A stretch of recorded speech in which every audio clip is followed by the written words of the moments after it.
So welcome everyone to another episode of Qessa Podcast. Today we're very excited to have Belinda Wilson, a Member of Parliament for Narre Warren North, with us today. Narre Warren North is in southeast Melbourne, and it is home to a lot of Afghan diaspora in Hazaras as well. So Belinda Wilson, thank you so much for giving us the time, and welcome to your own show. Thank you. Thanks for having me. I'm very excited to be here. Number 30, I believe. Is that today's show? Yeah, well, that's amazing. Good attention to detail. Very excited to be on number 30. So thank you for having me. Well, you would have to be somewhat attentive to the detail to become a member of parliament, right? Absolutely. and right before starting the podcast, we had such a great conversation about all sorts of topics. So I'm actually looking forward to this episode and this conversation. So a little bit about yourself, more on not trying to make it sound like a job interview. No. But yeah, so you joined Parliament in 2022 as an MP. Yeah, so I was elected at the last election. So the election for state parliament is on the same date every 4 years. It's on the last Saturday of November. So we always know when the election is. So, yes, the 26th of November, 18 months ago, was when I was elected. Very big day in my life and, very exciting. Yeah. So we've got another 2 years to the next election. Yeah. And what sort of work were you doing before, electing yourself? Before I was elected, yes, or pre-selected as a candidate, I guess.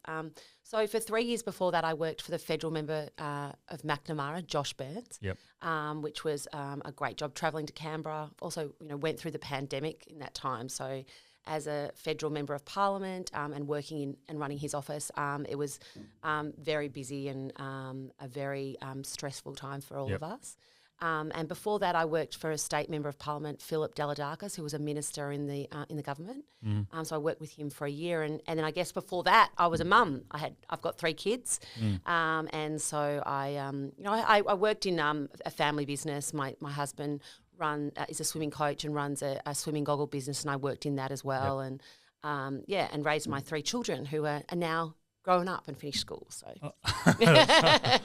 still at home. Yeah, we did speak about your children, quite in detail just before the podcast started. But in terms of your aspiration to become a politician, did that start when you were working for the other member, or was that? Well, look, I think it's probably my story is a bit unique. I actually come from very strong Labor background and very strong Labor blood. My grandfather was a member of Parliament for 15 years in the 70s and 80s. So he was the member for Sunshine, Bill Fogarty. And I guess for us, politics was just, it was around. It was everything. I used to get off the train and go and see him at work, which was Parliament House. Yeah. And so for me, we've always been around politics. And so always been brought up to make a difference, to look out for other people, being brought up on strong Labor values. So for me, it's always been there. Yeah. How I got there is sort of a different process. And I guess most people look at me coming to politics later in my life and say, wow, how did you not get there earlier? And often I think that myself. I sort of think, I wish I'd done this, 30 years ago. But the journey to it has been incredible and amazing. And I'm glad that I have come to it later in life. I think I bring a different experience than being a younger MP. For me, I was involved in my kids' school, so I was on the school council there for over 8 years. And how I really got to start working in politics was that I was lobbying the state government for funding for our school. And we lobbied for over 8 years for that. And on the day my youngest son finished at that school, we were announced that we got $7.8 million to rebuild that school. And I remember when the minister, Philip, my old boss, came and made the announcement, and he said to me, what are you going to do now? You've been annoying me for the last 4 years. And I'm like, I don't know. My son's starting high school and I don't know what I'm going to do. And he said, do you want a job? And I went, yeah. And he said, and when is this again? And this was 2018. Right. Wow. He said, do you want a job? And I said, sure. And he said, any day or time you want to work for me, give me a call. Wow. And about, 3 months later, I went and had a job interview with him and had a chat, and he said, look, I'll have you full time, or if you don't, and I'm like, oh, I don't think I can do full time. I'll just do a couple of days and see what it's like. And working in an electoral office is where you get to make a real difference. Like being able to make a difference to a sports club or to a school is so rewarding. And also sometimes these processes take a little while. They don't happen in a day. As I just said to you, 8 years for my school. So to go through that journey and be part of that is really, really rewarding. So I came to politics in a different roundabout way, but always had a very strong connection to politics and to the Labor family. Yeah. Yeah, right. So a little bit about your kids and being a mum and then transitioning into a very successful career. So right now there's a lot of hype about this culture, and it's under a lot of discussions where, there's almost this impression that if a woman chooses to go and spend time and raise her kids and attend to her family and sort of take a break from a career, it's almost seen or perceived as a weak person, and you're not living the true, the Wonder Woman sort of ideology. But you've gone through that, and you spent some time and you took some time away from a professional career and raised your kids. And you've done a really good job at that. I as hope well, so. and No, your career as well. Yeah. So, did you sort of feel a little bit of that as well? Back when you had taken time off to look, I think it's really interesting trying to get the balance, and even now, because I'm someone that always did all the cooking, always did the washing. I was Susie homemaker at home, and now those roles have sort of changed in our house, and I even now find that difficult because even though my kids are 22, 20, 18, they're busy, have their own lives. I like to get home to be there for dinner or something's happened. Now, with my job, I'm not there a lot, and some weeks, in fact, I had dinner. I took my daughter out for dinner a few weeks ago because I literally hadn't seen her for a few weeks, and we live in the same house. So I think it's always about trying to make that time. And I still get FOMO or a bit, oh, I didn't know about that, or oh, I told Dad, or there is a balance about trying to find the work-life balance. For me personally, and this is not everyone's cup of tea. I've got lots of friends that have worked full-time through raising their kids, and their kids are still amazing. But for me, that time I had with my children when they were young, every single day I sit there and go, oh, thank goodness I did that, because there's so little for so quick. It goes so fast, and everyone tells you this, and you go, yeah, sure, and you roll your eyes, and you're holding a crying baby, and you're like, oh my God, I just want them to be bigger. But trust me, my boys are 6'3". Grunt at me now, the hugs and the, whereas my middle son used to like hold onto my leg, and I just really want him to hold onto my leg again. They grow so quick. And so, that time I had with them is precious. Really precious. And all the time that I gave volunteering at their school and their sports clubs, I would do that 100 times again. That was pretty rewarding for you. Incredibly so. And to be honest, I wouldn't have this job that I have now without doing that and having those experiences. Being on committees, volunteering is one of the best and most rewarding things that you can do, no matter what you do it in. Giving back to the community, and showing that you're doing this selflessly is you can't beat that. You can't beat that, and it's very rewarding. It's very rewarding. Absolutely. I think it's amazing to see that you, in addition to being an MP, you have been a great mum. But I think I was gonna sort of gonna go back to where we started in terms of talking about politics. As someone that comes from Afghanistan and was born in a country where politics made a huge impact on our livelihood, on essentially being alive, or it was all about survival, right? So one political party or one president being in power versus someone else made it was quite significant for everyone. Hence why, from little children to people that are, older people, everyone always worried about politics, always thought about politics, always spoke about politics. That included our family gatherings and, having right after having dinner, and there's always discussions about politics in the family. So we are people that are quite engaged in politics. And when I came to Australia, I found that especially amongst young people, it seemed to be something that it was like quite, they just didn't care about it, and because it didn't necessarily make a direct impact on their day-to-day life. Right? And I actually had an interview at ABC when on the first year that I became a citizen and were eligible to vote. They wanted to get a migrant's perspective about election, and this is what I spoke about then. So do you feel, you did mention that you grew up in a labor-oriented family, or a family that always, I guess, were involved in politics somehow. Do you think it was just you or your generation, or has this always been the case in Australia, or do you think things have changed, I guess, in our generation versus when you were growing up? Yeah, look, I think probably my background, made for more political discussion. Yeah. I've always just had that interest in politics. I like to know what's going on, and I want to have an influence or a say in that, right? I think it's important. If I don't like something, I want to be able to change it, and I want to be able to have a say in how to change that, the thing here in Australia too, our politicians are pretty accessible. Yeah. I'm not sure about Afghanistan, but I'm not sure that too many Afghan members of parliament would have their office door open to come in, and we do. My doors are open. You can ring and make a time to see me at any time.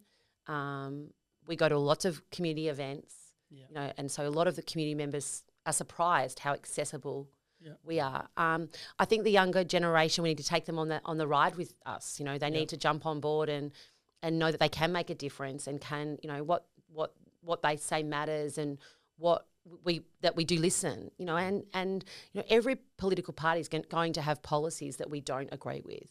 Labor, Liberal, Greens, minor parties. We've seen a lot of the introduction of minor extreme parties, which I find concerning.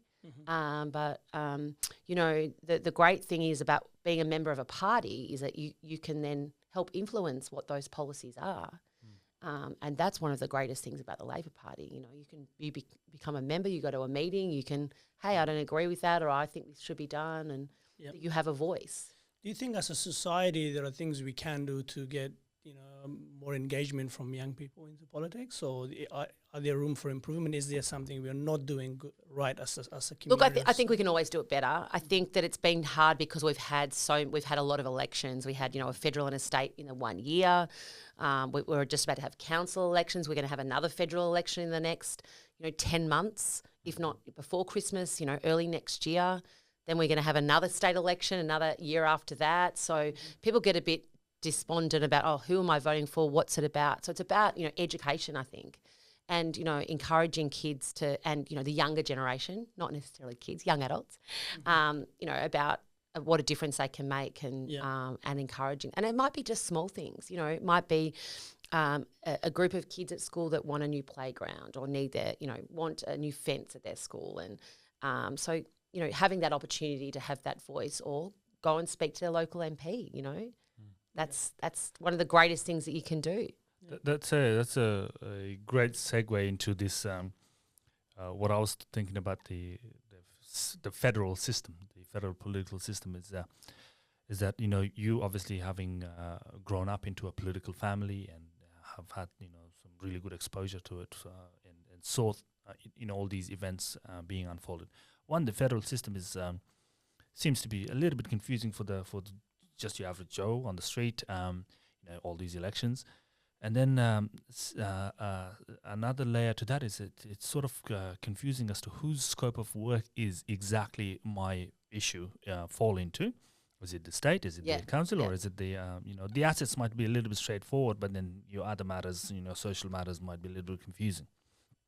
So there's that. And then lastly, in a federal system, we vote for a party, and we leave everything else up to the party. So, for instance, in the current federal government, we voted for the Labor Party, not necessarily for Anthony Albanese to be the PM, because Labor has the right to, choose that, and probably same thing goes to the state as well. So,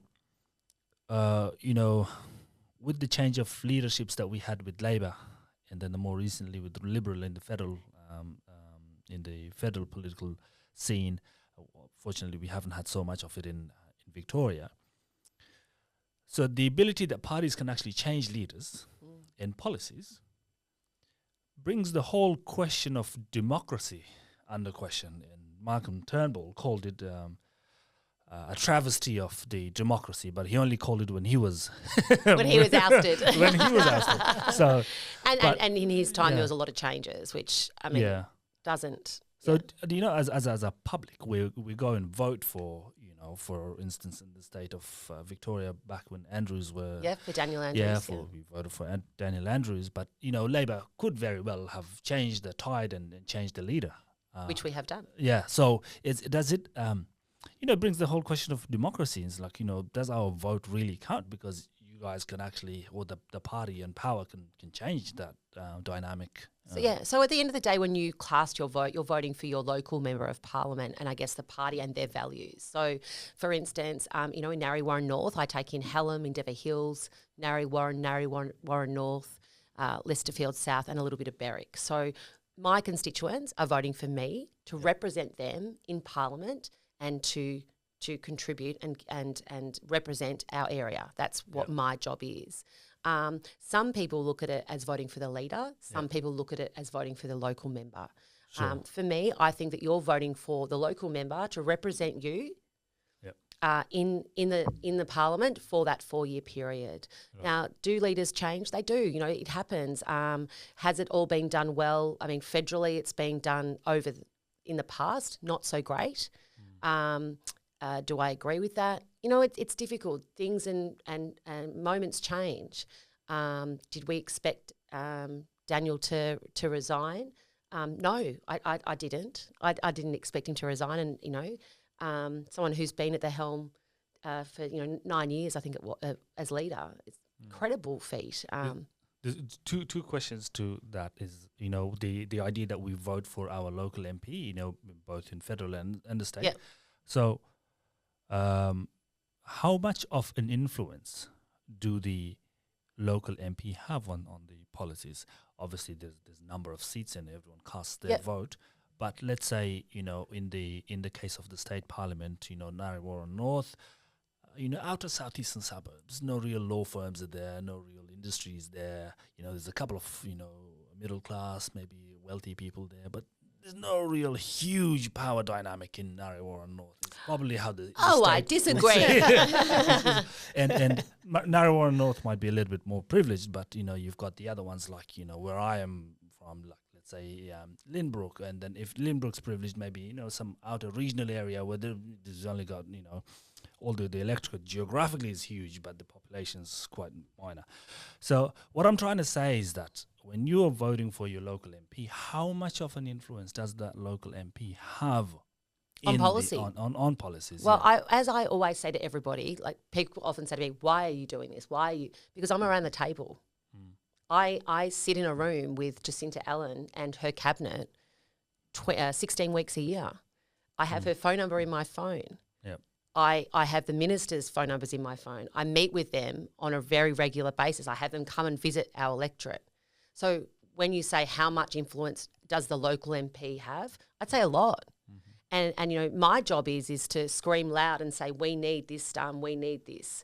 You know, that might be, you know, what we had at the last election promise, which is $24 million for Hallam Secondary College. Now, that school hadn't had any money spent on it for over 20 years. It was basically an orphanage. I graduated from there. There you go. Yeah. So, you know, my job is to scream and say, hey, I've just done a tour of the 19 schools in my electorate. Yeah. And, you know, every school thinks that they need something. And my job is to go, hey, you know what? Hallam Secondary College really needs to be redone. Or, you know, James Cook Primary, where I took the Minister for Education, Deputy Premier Carroll, last week, you know, $9 million spent on that school. Now, you know, they've worked really hard at that school to do amazing stuff with the facilities they have, but facilities also make a difference. So it's about, you know, that's my job, to make sure that, you know, the change rooms at Hallam Football Club are upgraded and, you know, are to what they wanted, or we get new lights at a soccer club, or, you know, so that's my job is to advocate for those and, you know, to make sure that the road up the road, you know, Heatherton Road that's just been resurfaced. Yes. To make sure that gets done. So it's all those local projects. To say how much of a say does each member of parliament have? I always say, you know, we don't get everything we ask for. We certainly would like 100 times much, you know, more than we get. But it's about having a say and having a voice around the table and advocating for our, you know, for our community. And, you know, little things like I had a woman come to us a month or so ago who was in public housing in a domestic violence situation. She had a house, she had 5 kids. And she sent me an email and said, you know, my husband's in jail. He gets out in 2 months. I know he knows where I live now. Yeah. Oh. I need to move. And, you know, so she goes to the housing and they say, oh, you're on the list, you know. And so my job then is to ring the minister's office and say, I know she's on the list, but she needs to move in 2 weeks. Yeah. Because if she doesn't move, she's going to be dead. Yep. He knows where she lives with her kids, right? Mm-hmm. So it's that micro stuff that I do on a day-to-day basis that people wouldn't even know that makes a difference to our community. Yeah. And also, you know, the grant process, making sure that community organisations applying for grants to get the stuff they need. I mean, we just announced 3 grants this week of $1,000 each for uniforms for sports clubs in Narre Warren North. Yep. Those grants are all provided by the state government. So whilst we're not always seeing huge and massive projects, and we always love, you know, a $24 million announcement at a school, it's huge, right? It's amazing. But there's always, you know, the $250 that we give to kids to play sport. There's a grant process for that. We do that a couple of times a year. The $400 we're doing next year for all school kids in government schools to help them go on camp. Yeah. So, although they're I feel like I'm not giving you any opportunity to ask questions. That's okay. You're really passionate about this. Let you speak. Please. So on the topic of schools, and I know you as an individual are very passionate about education. I am. Because, you know, it's something that we all have the opportunity to have, right? Yes. It puts us all on a level playing field. Yep. It doesn't matter whether you're from the UK, from Afghanistan, from you know, London, from the USA, from the Cook Islands. Yep. Education is there. It's an opportunity for all. It's opportunity. You know, one of my biggest things in life is opportunity. I'm here because of opportunity. Grabbing an opportunity, taking the opportunity, and doing what you want. Now to sit back and go, oh, you know, you went to this school or you did that and, you know, you've had more than me. Rubbish. Yep. You So know? all about, like, you know, let's identify the gaps and take some actions to fill them. So on the topic of education and opportunity. So, you know, I'm a huge supporter of equality of opportunities rather than equality of outcomes. And so I'm not supporting the, you know, quotas for in a department or in a company or anything by any means, but I am a huge supporter of equality of opportunities, and education comes in. That's where education comes in. Maybe provide some context what you mean by that when you say quotas. So you know, there's sometimes a department or a company might implement a quota that we need. You know, by 2030 we want, you know, 10% of our workforce to be of indigenous or people of disadvantaged, or women, or women, or you know, greater percentage hopefully for women. But you know, those quotas deliver 2 messages. The party that you're trying to aim for to get involved is, one, you're saying that they're a bit weak and not as perhaps competent as the rest of the society, so you have to put in quotas. And when they do become, so let's say if there was a quota for the number of women to become in the parliament, and you as a woman, you made it into did you actually make it because of your intelligence and your competence, or because there was a quota? So there's that. So that was the context. We can agree to disagree on that one. Agree to disagree, right. I think I'm on your side when it comes but anyways, so on the so the way you can get to the quota is by providing equal opportunities, so everyone has and becomes that you know, competent enough to go there. And education comes in. That's where education comes into play. So statistically speaking, there are anomalies and exceptions. Statistically speaking, an average student going to a public school, not just Hallam, a public school, an average school, compared to the very average kid, average kid that goes into a public school compared to an average kid who goes to a private school and graduates out of year 12, goes to VC and I don't know, becomes an average adult, right? The person who's gone to a private school is far more better off, statistically speaking. True. Compared to a private school. Correct. Compared to a public school. Yep. So all of a sudden we're seeing that there is no equality in opportunities because of the economic gap that there is, or difference, that imbalance that there is for their parents. Because, an average kid graduating out of Hallam should have the exact same opportunities ahead of him as an average kid that graduates out of Scotch. But that's not how it is. Well, they can go to exactly, look, I agree in part of what you're saying, but not all. I think that if we've got two kids, one at Hallam and one, at an elite Melbourne school. This doesn't, if they're in an elite Melbourne school, doesn't mean that they're smart or intelligent or going to go to university. Sure, opportunity might come their way more easily, but that's not necessarily about the school. That's about the child, where they've grown up, where they're, their family.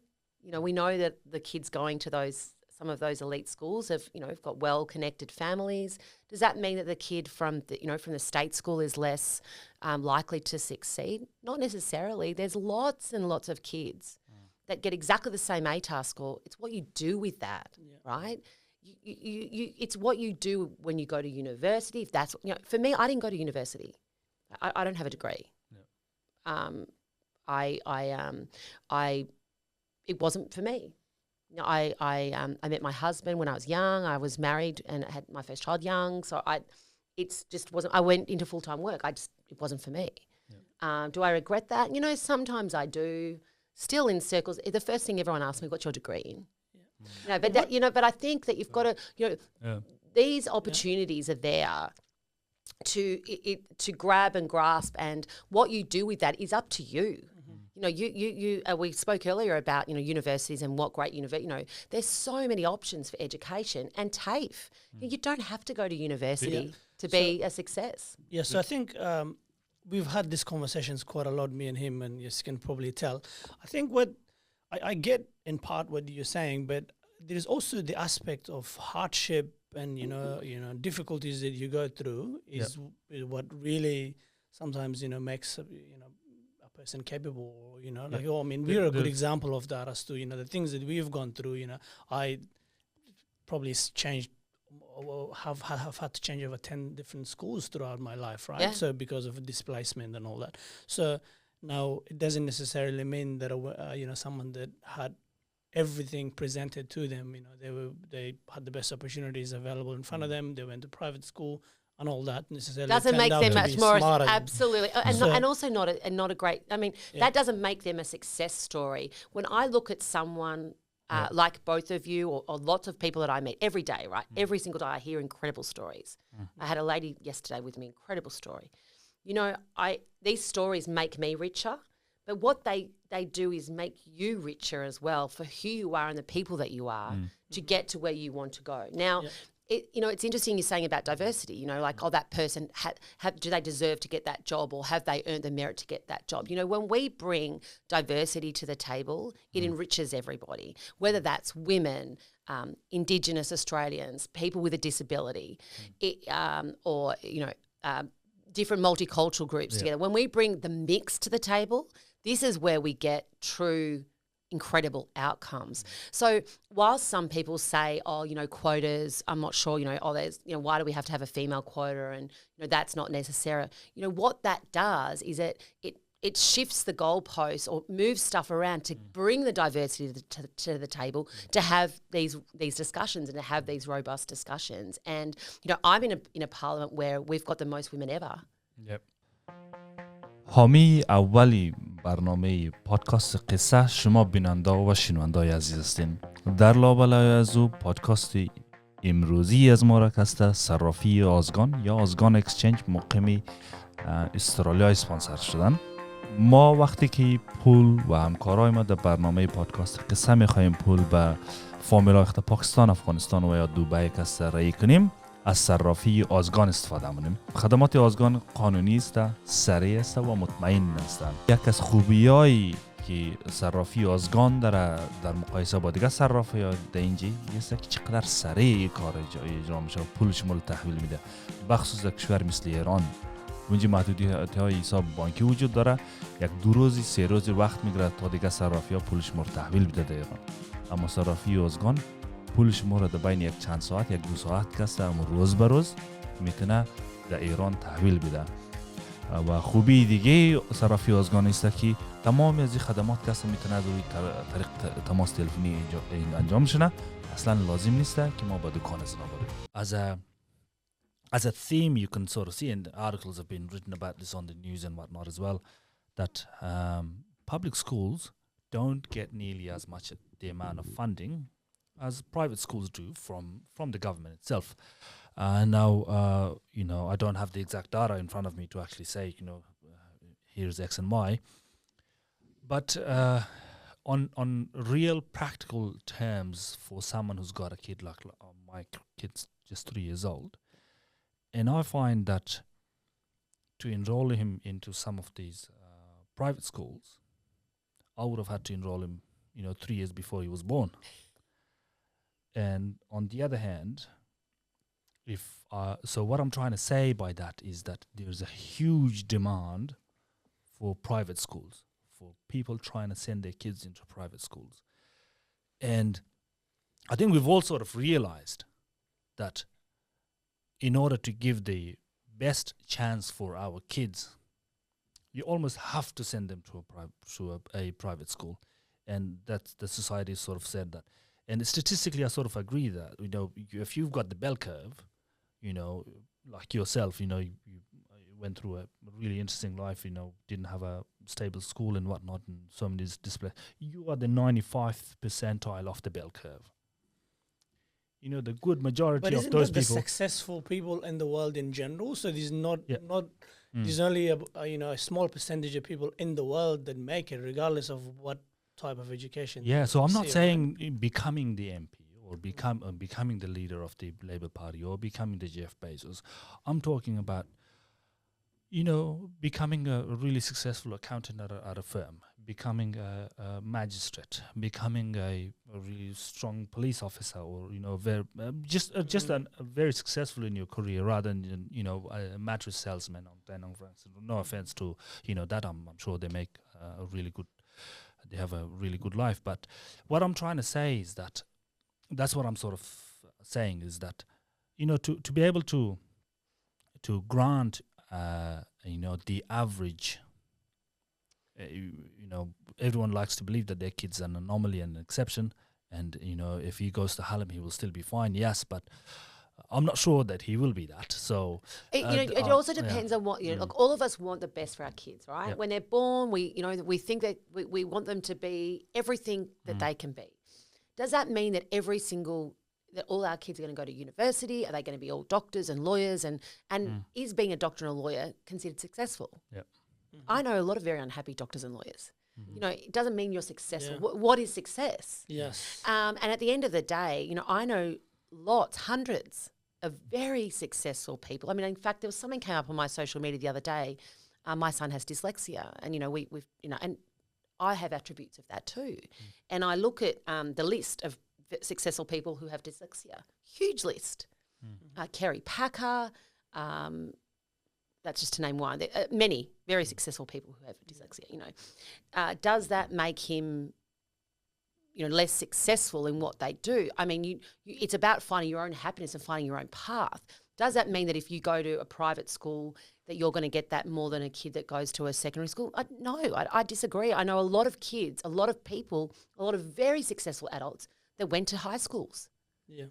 And is the opportunity going to be there more when you put your resume in and you say, I went to an elite Melbourne school? Sure, okay, maybe your dad's friend who runs the law firm might give you you've still got to work hard. Yeah. It doesn't mean that if you go to the local high school that you're not going to be as successful. You've got to have the drive. You've got to do the study. You know what? You can all put the application into Monash University. It's up to you whether you're going to get that get that degree or not. And that's not going to make any difference about where you went to school. Yeah. All my kids, where they went to university, did they all get top ATARs? Absolutely not. They didn't, but they've worked hard. I've had, I'm sure my daughter won't mind me saying, she had to do a subject over summer. Hard way to learn when you've got to pay your HECS bill yourself. Yeah. Mum and dad aren't paying that. You've got to pay, that's an extra subject debt. You've got to pay.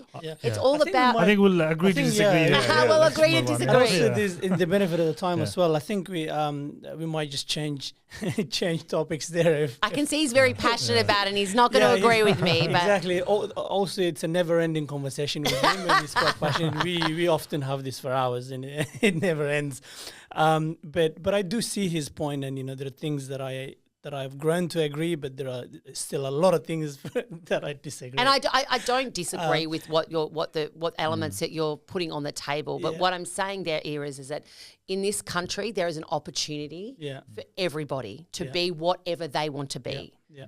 Whoever grabs that and what they do with that, that's up to them. Yeah, absolutely. So just in terms of changing course, I know that. You represent an area where there is a lot of people originating from Afghanistan that live within this electorate, and a lot of our audience obviously are from that community as well. In saying that, we do have a lot of people listening and watching, tuning into our episodes from overseas also. But fabulous. Yeah, there is a lot of people from your electorate that watch and listen to this episode, and there are people that vote for you, right? So they want to know more about you. They want to get to know you. And that's why this is a great opportunity for us to have you as a guest.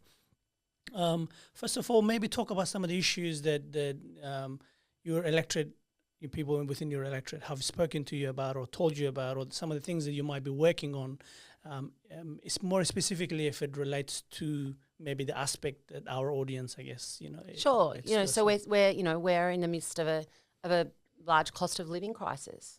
Life's tough and hard at the moment. It's hard to get a rental property. It's difficult. My job is to try and help people navigate the best way to help face those challenges. So we spoke earlier about grants and making sure schools, our roads, school, roads, transport, jobs. They're the four main things that the state government are responsible for. And so my job is to ensure that those are all happening and working in my electorate to the best of their ability. What's some of the stuff people come to me for?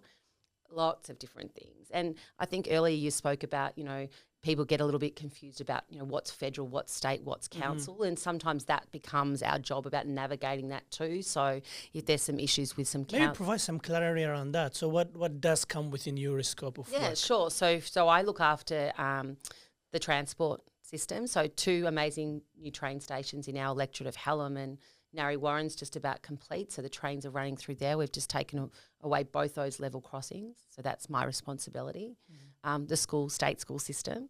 So we have over 19 schools in my electorate, 3 secondary schools and the rest are primary schools. So a huge state school system. So making sure they've got the facilities they need and the infrastructure they need. And roads, our roads are very important. We've got a huge freeway system that we have running through the edge of my electorate, the Monash Freeway. Yep. We've just resurfaced part of Heatherton Road, so ensuring that our road system is working properly as well. We also look after housing, so public housing is under the state system. And there's a long wait for public housing. So that's just a small taste of what we do. The federal government, they look after Centrelink. They look after the visa process. So, no, I do not look after visas. That is not my area. That is the federal government. And so they look after that process. They look after the Centrelink process. They look after NDIS. Yep. So for someone watching this, let's say, that doesn't know much about politics and wants to reach out to you and, reach out to your office and about an issue that How do they do that? How do they do it? They do that. They do that quite easily. They can Google my name and my email address comes up. I read all my own emails. Or they can call our office. So belinda.wilson@parliament.vic.gov.au is my email address. And we respond to all of our emails. And as I said, I read all my own emails every day. So that's probably the best way because then you can explain to us what's happening and we can then best best work out where that is, best way to direct you or to help you or assist you. And Julian Hill's the same. Julian Hill is the federal member for my seat, for the whole of my seat. Yep. Julian reads all his own emails and he does incredible work with the Afghan community, but all members of the Bruce community. And I know you've had Cassandra on here too, so she looks after the other half. She doesn't look after my electorate, but she looks after the other half of the southeast. And again, she does an incredible job. Yeah. And in terms of the work between that team, so you and Julian, how does that relationship look like? Do you get together and work on certain aspect of your electorate together, or is it completely separate? No, look, state and federal government are completely separate. Yeah. But of course, there's always some crossovers, or there might be some issues that I'm dealing with that I want him to be aware of, and vice versa. We door knock a lot together, so we've been doing that, on a weekly basis. So you might see us out there knocking on your door and seeing if there's anything, and having conversations with people. That's how we make a difference. So we often do that. We do a lot of street stalling together. We run some afternoon, I was going to say morning teas. I think the next one's an afternoon tea. Morning and afternoon teas together. So Julie and I do quite a lot together. We have a very strong relationship, and it's important because we do, our number one priority for Julian and I is to make sure our community is thriving.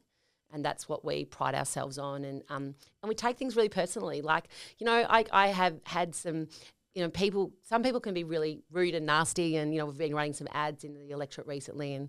And I think when I comment back and people go, oh, gosh, she's real, or she's a real person, or if I call someone, I rang someone the other day to tell them about an announcement of a grant, and she said, oh, is this really you? I'm like, yeah. We actually do care. We actually do, we do the work. We do the work. Yeah. How about healthcare? Where does that fall in? Sorry, I didn't say healthcare. Did I miss that? That's under me. Look, it's funded a lot by the federal government, but it's run by the state. Yeah, okay. And our healthcare system is one of the best in the world. And while people will always try and pick fault at it, we're about to do, I think it's over $150 million to upgrade Dandenong Hospital. It's going to be an incredible upgrade for that. Casey Hospital is whilst it's very busy hospital. It was built originally as a small satellite hospital, and we've been building more and more on that. They're about to redo the emergency department there. We have an incredible priority care clinic in Narre Warren, which a lot of people don't know about. And that's if it's not an emergency, but it's not for the GP, you can go here. Broken arm, need stitches, things like that. Priority care. It's a Medicare claim. There's no charge.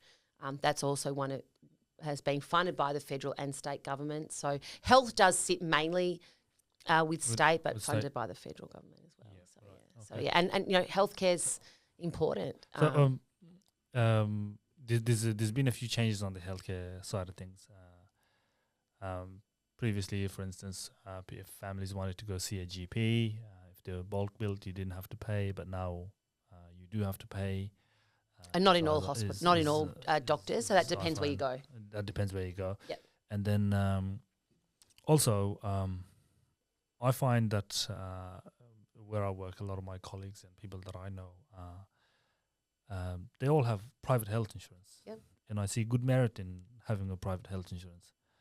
So my view might seem a little bit extreme, that I'm saying that if a person has to get private health insurance, and while we're also paying tax, which is supposed to cover that, then your health insurance has to be a direct tax write-off, because this was supposed to be already covered.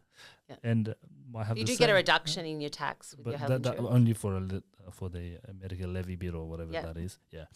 So not for the hospital cover, not for the extras, and not for all that. So, but and the reason I say that is because there are gaps, or let's say there might be gaps within the southeastern healthcare, and if we don't say what these gaps are, then they'll never really be rectified. Yep. So, as in, as an MP who is supposed to be the voice of the southeast. Absolutely. Yeah. So it's like when you are in the parliament and the topic on the agenda is health.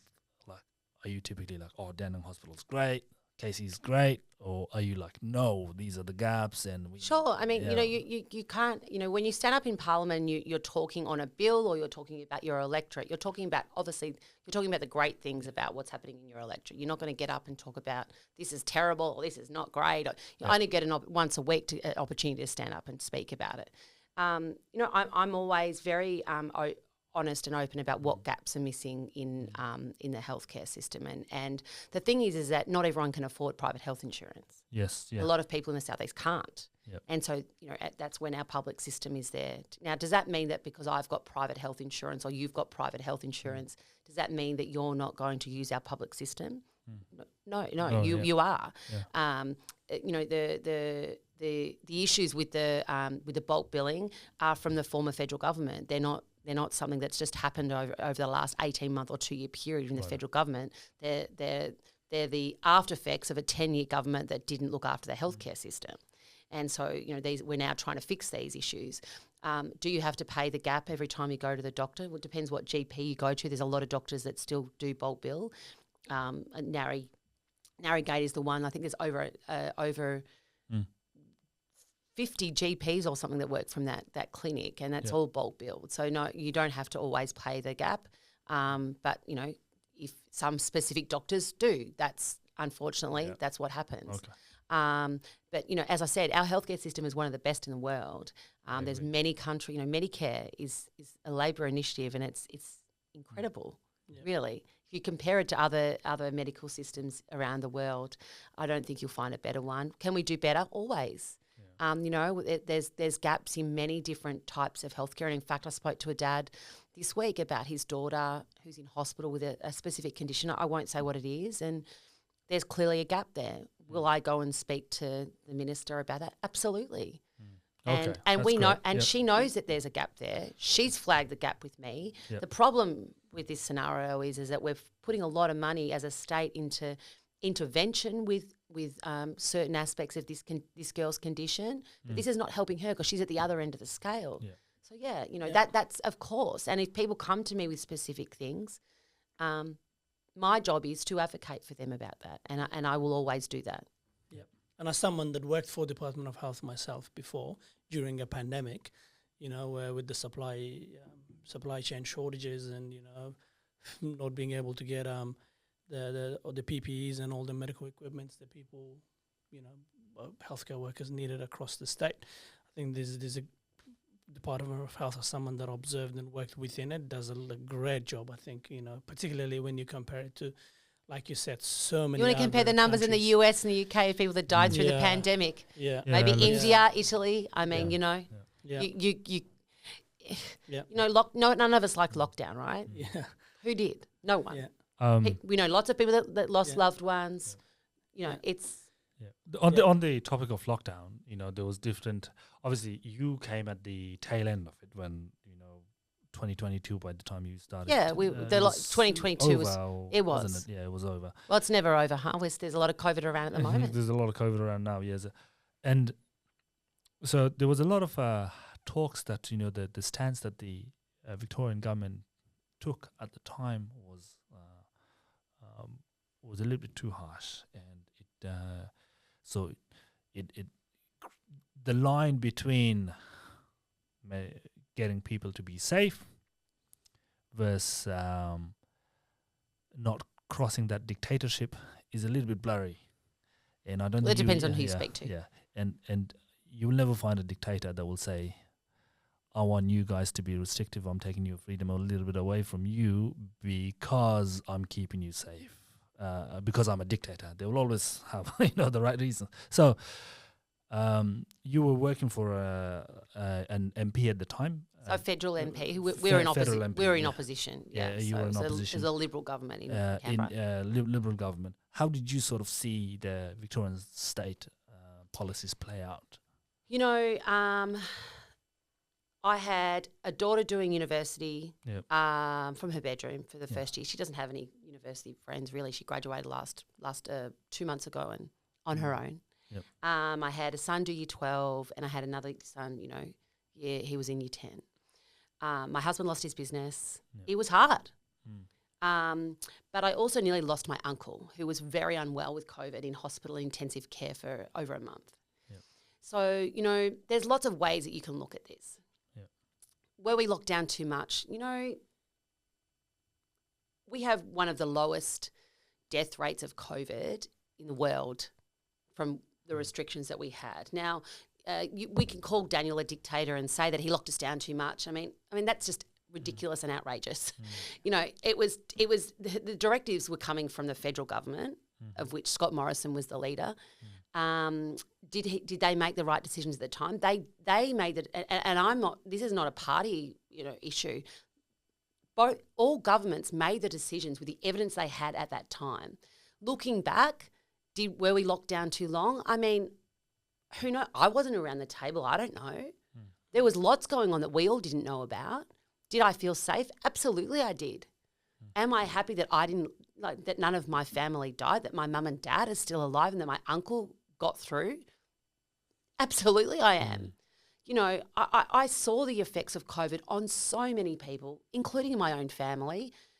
Not being able to see my brother who lives in Adelaide for, a number of times, people not being able to see their family fly in. I was dealing on a daily basis. I had the phone at my house for, best part of 2 years. I was crying to people on the phone who were crying to me. Yep. It was a very difficult, but it was a world pandemic. This wasn't like some sort of Mickey Mouse little cough and cold we're going to get over. And, we were locked down to keep safe. He wasn't doing it to cause some sort of, outrage. And the money that was poured into the state, I mean, incredible. It was unprecedented times, absolutely, we never had this sort of challenges before. We had on the topic of his resignation. I'm not sure how we exposed you to it or not. I'm an engineer in my company, and I have relatively not a senior director role or anything like that, and I have to give 4 weeks notice as a minimum. That's in my contract. Isn't there such a thing for him that he has to give? It all caught us off guard, and the fact that he didn't actually have a notice period and his resignation was effective immediately was a little bit surprising. So to everyone, to everyone. So aren't you guys obligated to give some sort of a notice period and do a proper handover to the next person and whatnot? Or look, I think handover is Jacinta Allen has been working alongside Daniel Andrews for over 20 years. So I think the handover period as the deputy is pretty much, she's ready and was ready and raring to go to take the job over. In terms of, each their own of how they decide to go. And, Daniel was an incredible leader. I only got to work with him for a short time, a bit over a year. He was always very generous with his time, with all of the new group that came in 2022. Great campaigner, very generous with his time. He assisted and helped me a lot through my campaign. His seat of Mulgrave is next door, so that was through our campaign. He visited our hub a lot, our campaign office, and he was very generous with his time. So it's disappointing to see him go, but he's given such an incredible amount of time to the state. And for him, it was the right timing, and the way he did it was right for him and his family. And, who are we to be the judge of that? Yeah, I understand you've got to give notice, sure. Everyone does it differently. And none of us knew, including the ministers. They all had a meeting with him, I think, on the Monday. And I think I'm sure there's so much more that we can talk about, but we might wrap it up here if that's all right. And is there any sort of message that you might have that you haven't spoken about? I think we've covered everything, haven't we? Thank you so much for having me. I just want to say, the world is everyone's oysters. Grab every opportunity that you can and make the most of everything in this incredible place we call Victoria. I'm really proud to represent my community. My door is always open. I'm now going to get a barrage of emails. No.